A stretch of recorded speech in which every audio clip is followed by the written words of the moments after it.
Cake তো আমার ভীষণ পছন্দের। শীতকাল মানেই তো কেকের সময়। ক্রিসমাস চলে গেছে তো কি হয়েছে?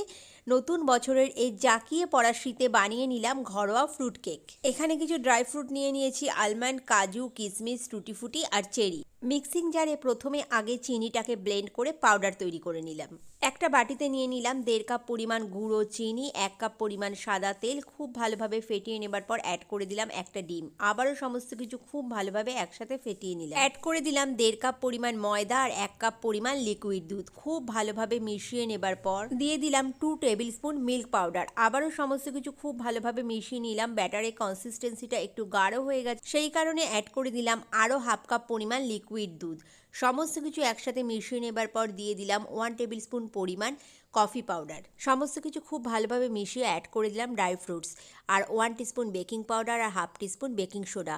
খুব ভালোভাবে মিশিয়ে নিয়ে 180 ডিগ্রিতে 40 মিনিটের জন্য বেক করে